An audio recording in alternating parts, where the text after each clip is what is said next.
Namaste everyone. Hi my dear student. See, last class ನಾವು light, shadows and reflections. ಈ lesson complete explanation ಆಗಿತ್ತು.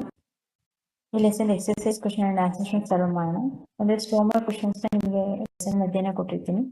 ಅದನ್ನ ಆದಷ್ಟು text ಓದಿ 2-3 ಟೈಮ್ ಆಡಿಯೋನ ಕೇಳಿ ಅದಕ್ಕೆ ನೀವೇ ಆನ್ಸರ್ ಮಾಡಿ. ಯಾವುದಕ್ಕೆ ಗೊತ್ತಾಗಲ್ಲ ಕಮೆಂಟ್ ಮಾಡಿ, ನಾನು ಅದಕ್ಕೆ ಆನ್ಸರ್ ಕೊಡ್ತೀನಿ. Text See, exercise question and answers. First one, question number 1. Rearrange boxes given below to make a sentence that helps us understand opaque objects. ಇಲ್ಲಿ ಬಾಕ್ಸಲ್ಲಿ ಕೊಟ್ಟಿರ್ತಕ್ಕಂತಹ ವರ್ಡ್ಸ್ ಅಂದರೆ ಲೆಟರ್ಸ್ಗಳು ಏನಿದೆ, ಈ ಒಂದು ಲೆಟರ್ಸ್ಗಳನ್ನ ಕರೆಕ್ಟಾಗಿ ಅರೇಂಜ್ ಮಾಡಿ ಅದರಲ್ಲಿ ಒಪೇಕ್ ಆಬ್ಜೆಕ್ಟ್ ಯಾವ್ದು ಬರುತ್ತೆ ಅನ್ನೋದನ್ನ ಕೆಳಗಡೆ ಬರೀರಿ. ಇಲ್ಲಿ ಫಸ್ಟ್ ಬಾಕ್ಸ್ಗೆ ನೋಡಿ, opaque objects make shadows. Opaque objects make shadows. ಇಲ್ಲಿ ಫುಲ್ ಈ ವರ್ಡ್ಸ್ ಲೆಟರ್ಸ್ಗಳನ್ನ ನೀಟಾಗಿ ಬಾಕ್ಸ್ ಒಳಗೆ ಅರೇಂಜ್ ಮಾಡಿದರೆ ಅದನ್ನ ಒಂದು ವರ್ಡ್ ಮಾಡಿದ್ರೆ ಬರುತ್ತೆ. Opaque objects make shadows. ಈ ವರ್ಡ್ಸ್ ನೀಟಾಗಿ ಕೆಳಗಡೆ ಬರೆದ್ರೆ ಅದರ ಅರ್ಥ opaque objects make shadows. Question number 2 ನೋಡಿ, classify the objects or materials given below as opaque, transparent or translucent and luminous or non-luminous. ಎಷ್ಟೊಂದು ಆಬ್ಜೆಕ್ಟ್ಸ್ಗಳಿದೆ, ಅದರಲ್ಲಿ opaque ಯಾವುದು, ಟ್ರಾನ್ಸ್ಪರೆಂಟ್ ಆಬ್ಜೆಕ್ಟ್ಸ್ ಯಾವುದು, ಟ್ರಾನ್ಸ್ಲೂಸೆಂಟ್ ಯಾವುದು, ಲ್ಯೂಮಿನಸ್ ಯಾವುದು, ಸಪ್ರೇಟ್ ಆಗಿ ನಾನ್ ಲುಮಿನಸ್. ಇದನ್ನ ನೀವು ಕ್ಲಾಸಿಫೈ ಮಾಡಿ, ಅದನ್ನ ಒಂದ್ ಕಡೆ ಗ್ರೂಪ್ ಮಾಡಿ ಕ್ಲಾಸಿಫೈ ಮಾಡಿ. ಸಿ ಫಸ್ಟ್ ಒನ್, ಎಷ್ಟೊಂದು air, water, piece of rock, sheet of aluminium, mirror, wooden board, sheet of air. First ತಗೊಳ್ಳೋಣ. ಏರ್ ಅನ್ನೋದು ಏನು ಆಬ್ಜೆಕ್ಟ್, ಒಪೇಕ್ ಅಂತ ಅಲ್ಲ, ಟ್ರಾನ್ಸ್ಪರೆಂಟ್. ಗಾಳಿ ಮೂಲಕ ನಾವೆಲ್ಲವನ್ನು ನೋಡ್ತೀವಿ, ನಮ್ಮ ಎದುರುಗಡೆ ಇರ್ತಕ್ಕಂಥ ವಸ್ತುಗಳನ್ನ. Next water also a transparent object. Piece of rock, ಕಲ್ಲಿನ ತುಣುಕು, ಕಲ್ಲಿನ ಚೂರು, ಒಪೇಕ್ ಆಬ್ಜೆಕ್ಟ್ ಇಲ್ಲಿದೆ ನೋಡಿ. ಶೀಟ್ ಆಫ್ ಅಲ್ಯೂಮಿನಿಯಂ ಶೀಟ್, ಆಳೆ, ತಟ್ಟೆ, ಪ್ಲೇಟ್, ಲೋಹದ ಅಲ್ಯೂಮಿನಿಯಂ ಲೋಹದ ತಟ್ಟೆ. ನಾವು ತಟ್ಟೆ ಪ್ಲೇಟ್ಸ್ ಎಲ್ಲ ಊಟ ಮಾಡ್ತೀವಲ್ಲ, ಅದು ಒಂದು ಶೀಟ್ ಇರ್ಬೋದು.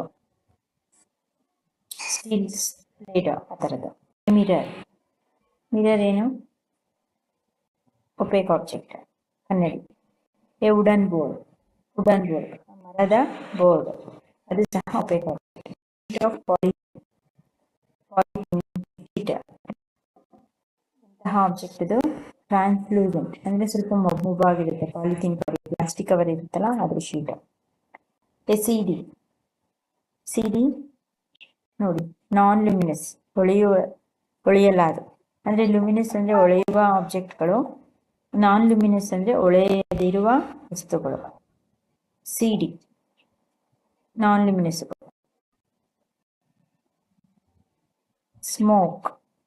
ಸ್ಮೋಕ್ ಯಾವ್ದಕ್ಕೆ ಬರುತ್ತೆ, ಹೊಗೆ ಬಿಡ್ತಾರಲ್ಲ, ನಾನ್ ಲುಮಿನಸ್ ಬರುತ್ತೆ. ಶೀಟ್ ಆಫ್ ಪ್ಲೇನ್ ಗ್ಲಾಸ್, ಇದು ಅಷ್ಟೇ, ಗಾಜಿನ ಪಟ್ಟಿ, ಒಂದು ಶೀಟ್. ಒಂದು ಟೇಬಲ್ ಮೇಲೆಲ್ಲ ಹಾಕ್ತಾರೆ ನೋಡಿ, ಗಾಜು ಅಥವಾ ಶೋಕೇಶ್ಗಳಿರುತ್ತಲ್ಲ ಮನೆಗಳಲ್ಲಿ, ಗಾಜಿನ ಶೀಟ್ನ ಹಾಕಿರ್ತಾರೆ ನೋಡಿ. ಅಥವಾ ಕಾರ್ ಗ್ಲಾಸ್ ಇರ್ಬೋದು, ಮನೆಯಲ್ಲಿ ಕಿಟಕಿ ಗ್ಲಾಸ್ ಇರ್ಬೋದು, ಅದೆಲ್ಲವೂ sheet of plain sheet. Fog ಅಷ್ಟೇ. A piece of red hot iron, ಕಾಯಿಸಿದ ಕಬ್ಬಿಣದ ತುಣುಕು, ಕೆಂಪಾಗಿ ಕಾದ ಕಬ್ಬಿಣದ ತುಣುಕು. ಏನದು, a piece of red hot, ಅದು ಕೆಂಪಾಗಿರೋದ್ರಿಂದ ಹೊಳೆಯುತ್ತೆ ಕಬ್ಬಿಣ, ಹಾಗಾಗಿ ಲ್ಯೂಮಿನಸ್, ಹೊಳೆಯುವ ವಸ್ತುವಿಗೆ ಉದಾಹರಣೆ ಆಗಿ ತಗೋಬಹುದು, ಆ ಗುಂಪಿಗೆ. ಅಮ್ಲ ಹೊಳೆಯಲ್ಲ, ಇದನ್ನ ನಾನ್ ಲುಮಿನಸ್ ಹಾಕ್ಬೋದು. ಎ ಲೈಟೆಡ್ ಫ್ಲೂರೆಸೆಂಟ್ ಬಲ್ಬ್, ಹೊಳೆಯುವ ಅಥವಾ ಬೆಳಗುವ ಬಲ್ಬ್, ನಿಮ್ಮ ಮನೆಗಳಲ್ಲಿ ಇತ್ತೀಚೆಗೆಲ್ಲ ಫ್ಲೋರೆಸೆಂಟ್ ಟ್ಯೂಬ್ ಬಲ್ಬ್ನ ಉಪಯೋಗಿಸ್ತೀರಾ ಅಥವಾ ಬೀದಿ ದೀಪಗಳಲ್ಲಿರುತ್ತೆ. ಆ ರೀತಿಯ ಬೆಳಕನ್ನು ಹೊರಸೂಸುವಂತಹ ಫ್ಲೋರೆಸೆಂಟ್ ಟ್ಯೂಬ್. ಎ ವಾಲ್, ಗೋಡೆ ಯಾವುದಕ್ಕೆ ಬರುತ್ತೆ? ಇದು ಆಲ್ಮೋಸ್ಟ್ ಬೇಕಗೆ ಬರುತ್ತೆ ಅಲ್ವಾ?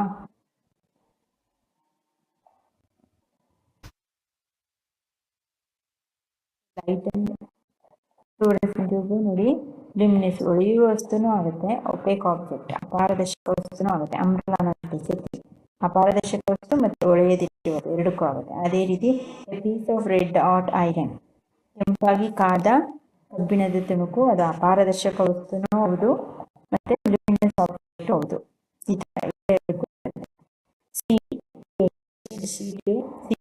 ಅದು ಅಪಾರದರ್ಶಕ ವಸ್ತುನೂ ಹೌದು. ಕಾರ್ಬನ್ ಪೇಪರ್ ನೋಡಿ, sheet of carbon paper OPEC object. ಅದೇ ರೀತಿ ಇದು ನಾನ್ ಲ್ಯೂಮಿನಸ್ ಒಳೆಯದಿರುವ ವಸ್ತು, ಎರಡಕ್ಕೂ ಬರುತ್ತೆ. ಆಮೇಲೆ ಎ ಶೀಟ್ ಆಫ್ ಕಾರ್ಡ್ಬೋರ್ಡ್, ಒಂದು ಮರದ ಪಟ್ಟಿ, ಇದು ಅಪಾರದರ್ಶಕ ವಸ್ತುನೂ ಹೌದು, ಅದೇ ರೀತಿ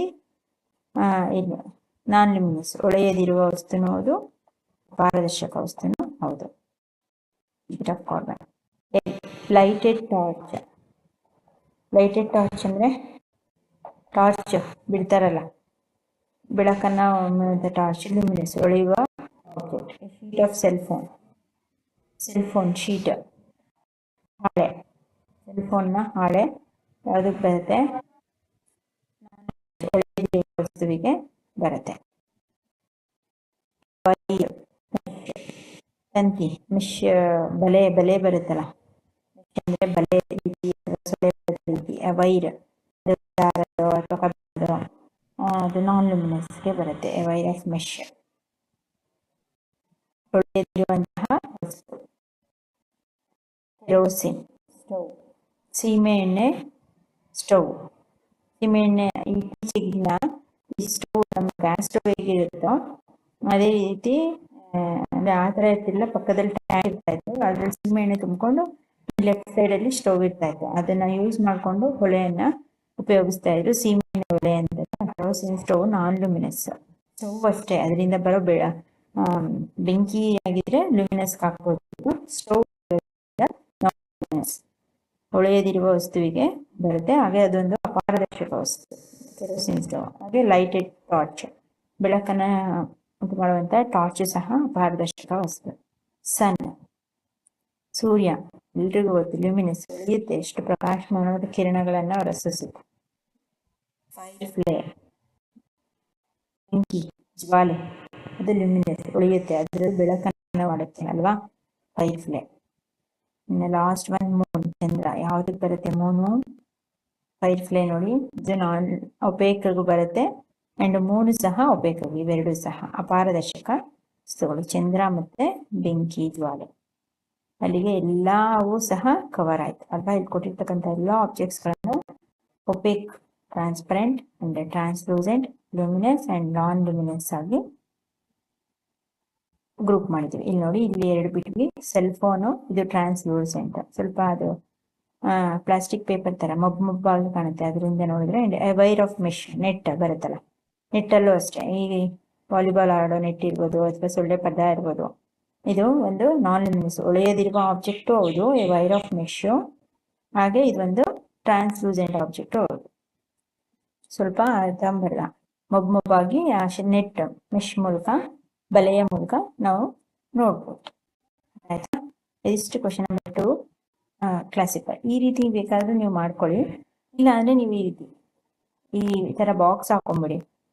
ಒಪೇಕ್, ಟ್ರಾನ್ಸ್ಪರೆಂಟ್, ಈ ಕಡೆ ಟ್ರಾನ್ಸ್ಲೂಸೆಂಟ್ ಅಂಡ್ ಲೂಮಿನಸ್ ಮತ್ತೆ ನಾನ್ ಲೂಮಿನಸ್ ಅಂತ ಈ ರೀತಿ ಗ್ರೂಪ್ ಮಾಡಿಕೊಂಡು ನೀವು ನೋಟ್ಸ್ ಅಲ್ಲಿ ಬರ್ಕೊಳ್ಬಹುದು. ಗೊತ್ತಾಯ್ತಾ?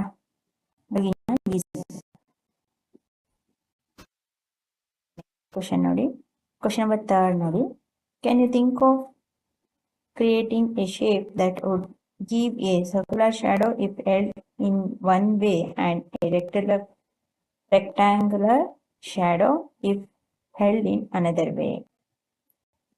ಅಂದ್ರೆ ಕ್ರಿಯೇಟಿಂಗ್ ಎ ಶೇಪ್, ಒಂದು ಶೇಪ್ ಅನ್ನ ನಾವು ಕ್ರಿಯೇಟ್ ಮಾಡಬೇಕು, ಒಂದು ಗಾತ್ರವನ್ನ, ಅಂದ್ರೆ would give a circular shadow, ಅದನ್ನ ವೃತ್ತಾಕಾರವಾಗಿ if held one way and rectangular, ಒಂದು ವೃತ್ತಾಕಾರವಾಗಿ ಅಥವಾ ಒಂದು ರೆಕ್ಟಾಂಗುಲರ್ ಈ ರೀತಿಯಾಗಿ ಇನ್ನೊಂದು ವಿಧವಾಗಿ ಮಾಡೋದಕ್ಕೆ ಸಾಧ್ಯನಾ?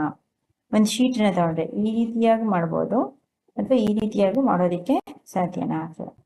A cylinder object can cast shadows in two ways. Cylinder ಆಬ್ಜೆಕ್ಟ್ಸ್ನ ಒಂದು ಈ ರೀತಿ ಸಿಲಿಂಡರ್ ಶೇಪ್ ಇರುತ್ತೆ ನೋಡಿ, ಈ ರೀತಿ ಸಿಲಿಂಡರ್ ಶೇಪಲ್ಲಿ ಇರ್ತಕ್ಕಂಥದ್ದನ್ನ ನಾವು ಎರಡು ವಿಧವಾಗಿ ಅದರ ನೆರಳನ್ನ ಬಳಸ್ಕೋಬಹುದು, ನೆರಳು ಉಂಟಾಗುತ್ತೆ. ಈಗ ಕೆಲವೊಂದು ನೆರಳನ್ನ ನೋಡಿ ನಾವು ಗುರುತಿಸ್ತೀವಿ, ಲೆಸನ್ ಮಾಡ್ಬೇಕಾದ್ರೆ ಎಕ್ಸ್ಪ್ಲೈನ್ ಮಾಡ್ಬೇಕಾದ್ರೆ ಇದೀವಿ. ಕೆಲವೊಂದು ನೆರಳುಗಳನ್ನ ನೋಡಿ ನಾವು ಅದನ್ನ ಗುರ್ತಿಡಿಯಕ್ ಆಗಲ್ಲ ಅಲ್ವಾ? ಅದೇ ಅಂತ ಈಗ ಒಂದು ನೆರಳು ಈ ರೀತಿ ಇರುತ್ತೆ, ರೌಂಡ್ ಇರೋದೆಲ್ಲವೂ ಆರೆಂಜ್ ಅಲ್ಲ ಅಥವಾ ಗುಯಾವ ಸೀಬೆ ಹಣ್ಣಲ್ಲ. ನೆರಳನ್ನ ನೋಡಿ ಆ ವಸ್ತುವಿನ ಗುರ್ತು ಮಾಡಕ್ಕಾಗಲ್ಲ. The top circular view faces the shining objects. ಏನೋ ಒಂದು ಸಿಲಿಂಡರ್ನ ಟಾಪ್ ಸರ್ಕ್ಯುಲರ್, ಇದೊಂದು ಟಾಪ್ ಮೇಲ್ಭಾಗದ ಒಂದು ನೋಟ ಏನಾಗಿರುತ್ತೆ, ಹೊಳಿತಾ ಇರುತ್ತೆ. A circular shape shadows is form. ಇದರಿಂದ ಆ ಒಂದು ಶ್ಯಾಡೋ ಸರ್ಕ್ಯುಲರ್ ಶೇಪ್ ವೃತ್ತಾಕಾರದ ಒಂದು ಛಾಯೆ ಅಥವಾ ನೆರಳು ಉಂಟಾಗುತ್ತೆ. When its curved side faces the shining objects, it casts a rectangular shape. ಅದೇ ರೀತಿ ಇದರ ಕರ್ವ್ಡ್ ಈ ರೀತಿ ಕರ್ವ್ಡ್ ಶೇಪ್ ಅಲ್ಲಿ ಇರುತ್ತಲ್ಲ, ಇದೇನಾಗುತ್ತೆ, ಈ ಆಬ್ಜೆಕ್ಟ್ಸ್ ಒಳೆಯುತ್ತಿದ್ದು ಅದು ಆಯತಾಕಾರದ ಒಂದು ಛಾಯೆಯನ್ನ ಉಂಟು ಮಾಡುತ್ತೆ. ಮೇಲ್ಭಾಗದದ್ದು ವೃತ್ತಾಕಾರವಾಗಿ ಕಂಡ್ರೆ ಅದರ ಕರ್ವ್ಡ್ ಫೇಸ್ ಏನಾಗುತ್ತೆ, ಈ ರೀತಿ ಆಯತಾಕಾರದ ನೆರಳನ್ನ ಅಥವಾ ಶ್ಯಾಡೋವನ್ನ ಉಂಟು ಮಾಡುತ್ತೆ. ಕ್ವೆಶ್ಚನ್ ನಂಬರ್ 4 ನೋಡಿ. In a completely dark room, if you hold up a mirror in front of you, will you see a reflection of yourselves in the mirror? ಒಂದು ಡಾರ್ಕ್ ರೂಮ್, ನಿಮ್ಮ ರೂಮ್ ಇರತಕ್ಕಂತಹ ಒಂದು ಕೊಠಡಿಯಲ್ಲಿ ಫುಲ್ ಕತ್ಲಿದೆ, ಕರೆಂಟ್ ಹೋಗ್ಬಿಟ್ಟಿದೆ ಅನ್ಕೊಳ್ಳಿ night. ಆಗ ನಿಮ್ ರೂಮಲ್ಲಿ ಇರ್ತಕ್ಕಂಥ ಮಿರರ್ ಇದೆ. ಈ ಮಿರರ್ ಮುಂದೆ ನೀವೇನ್ ಮಾಡಿದೀರಾ, ನಿಂತ್ಕೊಂಡಿದ್ದೀರಾ.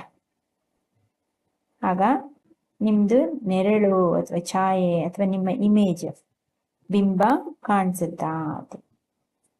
ಕಾಣುತ್ತಾ ಕತ್ಲಲ್ಲಿ ನಿಮ್ದು ಛಾಯೆ ಬಿಂಬ?